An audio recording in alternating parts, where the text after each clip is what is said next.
ምግብ ከተመገቡ በኋላ ወይም ማታ በሚተኙበት ወቅት የደረት ወይም የጉሮሮ ማቃጠል ስሜት ያስቸግሮታል?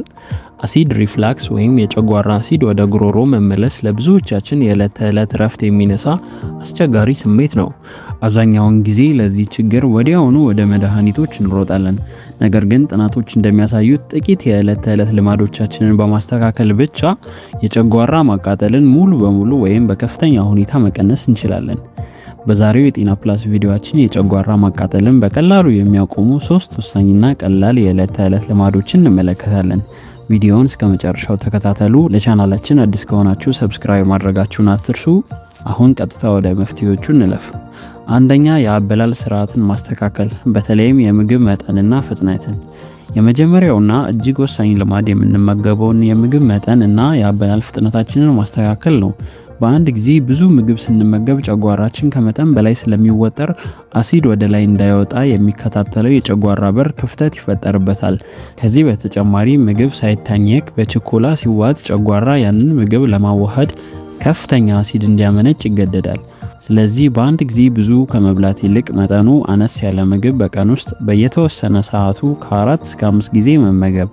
እንዲህም ምግቦን በደንብ አላምጦና በዝግታ መዋጥ የጨጓራን የሥራ ጫና ይቀንሳል፣ የአሲድ መመለስንም ይከላከላል። ሁለተኛ፣ ከምግብ በኋላ የሚደረግ እንቅስቃሴና የመተኛት ጊዜ። ሁለተኛው ልማድ ከተመገብን በኋላ የምናደርገው እንቅስቃሴና የምንተኛበት ሰዓት ነው። ብዙዎቻችን ምግብ እንደበላን ወዲያውኑ የመተኛት ወይም ሶፋ ላይ የመጋደም ልምድ አለን።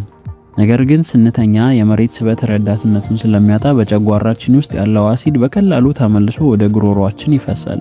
ስለዚህም ከተመገቡ በኋላ ቢያንስ ለ2 እስከ 3 ሰዓት ሳይተኙ ቆይታ ማድረግ ያስፈልጋል።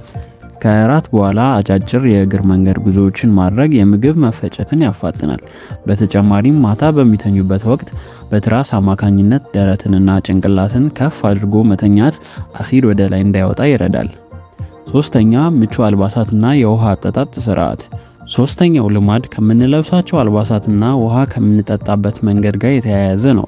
በሆድ አካባቢ ላይ በጣም የጠበቁ ልብሶች ለምሳሌ ከባድ ቀበቶዎች መጠቀም በሆድ ላይ ጫና ስለሚፈጥር አሲዱን ወደ ላይ ይገፋዋል። በተጨማሪም ከምግብ ጋር አብሮ በርካታ ውሃ መጠጣት የጨጓራን አሲድ በማቅጠን የምግብ መፈጨት ሂደቱን ያዘገየዋል። ስለዚህም በምግብ ሰዓት ምቹ የሆኑ አልባሳትን መልበስ፣ ውሃን ደግሞ ከምግብ በፊት ከ30 ደቂቃ በፊት ወይም ከምግብ በኋላ ከ45 ደቂቃ በኋላ መጠጣት ተመራጭ ነው። ስለዚህ ውድ መድኃኒቶች ከመግዛታችሁ በፊት እነዚህን 3 ቀላል ልማዶች ማለትም በዝግታና አነስ አድርጎ መመገብ፣ ከምግብ በኋላ ወዲያው አለመተኛትና በሆድ ላይ ጫና የሚፈጥሩ ነገሮችን ማስወገድ በዕለት ተዕለት ህይወታችን ውስጥ ከለመድናቸው የጨጓራ ማቃጠል ህመምን በዘላቂነት ማራቅ እንችላለን። ቪዲዮው ከተመቻችሁ ላይክ ማድረጋችሁን አትርሱ። ሐሳባችሁን ኮሜንት ላይ ያጋሩን። አዳዲስ የጤና መረጃዎች እንዲደርሱ ሰብስክራይብ በማድረግ የጤና ፕላስ ቤተሰብ ይሁኑ። በሌላ አስፈላጊ የጤና ርዕስ እስክንገናኝ ድረስ ጤናችሁ ፕላስ ይሁን። ቻው።